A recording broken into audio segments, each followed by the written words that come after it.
Britain के प्रधानमंत्री Boris Johnson ने विश्वास मत जीत लिया है। पार्टी गेट स्कैंडल को लेकर लंबे समय से उनकी सरकार दबाव में थी। उनकी कंजर्वेटिव पार्टी के सांसद उनके नेतृत्व को चुनौती देते हुए अविश्वास प्रस्ताव लाए थे। इसमें जॉनसन ने अपने 59% सांसदों का समर्थन हासिल किया है। जॉनसन को कुल 359 सांसदों में से 211 वोट मिले हैं, जिसकी वजह से बोरिस जॉनसन ब्रिटेन के प्रधानमंत्री बने रहेंगे। दरअसल लॉकडाउन के बीच 19 जून 2020 को जॉनसन 56 साल के हुए थे।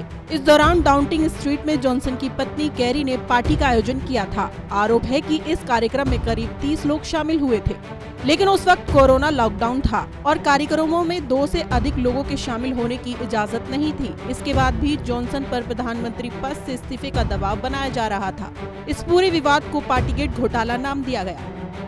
हालांकि इससे पहले यूके पीएम बोरिस जॉनसन की पत्नी कैरी जॉनसन ने बताया था कि उन्होंने इस मामले में जुर्माना भरा है और माफी भी मांगी है, लेकिन इसके बाद भी पीएम बोरिस जॉनसन की कुर्सी खतरे में रही। बोरिस के इस्तीफे की मांग लगातार तेज होती जा रही है। इसके अलावा उनकी पार्टी के कई सांसद सरकार से इस बात पर नाराज चल रहे थे कि वे सरकार की कंट्रोवर्शियल नीतियों का बचाव करते थे। सरकार बाद में नीतियों में बदलाव कर देती थी। इसी वजह से पार्टी के सांसद जॉनसन को प्रभावी नेता के तौर पर नहीं देख पा रहे हैं। वहीं बोरिस जॉनसन ने वोटिंग में जीत हासिल करने के बाद कहा कि मुझे लगता है कि ये राजनीति और देश के लिए बहुत अच्छा परिणाम है और इसका मतलब ये है कि एक सरकार के रूप में हम आगे बढ़ सकते हैं और उन चीजों पर ध्यान केंद्रित कर सकते हैं जो मुझे लगता है कि असल में लोगों के लिए मायने रखती हैं। हालांकि अविश्वास प्रस्ताव को लेकर राजनीतिक उठापटक और अटकलों का सिलसिला इसका नतीजा सामने आने के बाद थम गया है। 57 साल के बोरिस जॉनसन ने अपनी पार्टी के बैकबेंचरों से पार्टीगेट घोटाले के बावजूद प्रधानमंत्री पद के रूप में उन पर अपना विश्वास बनाए रखने के लिए व्यक्तिगत अनुरोध किया था। साथ ही प्रस्ताव पर गुप्त मतदान किया गया था।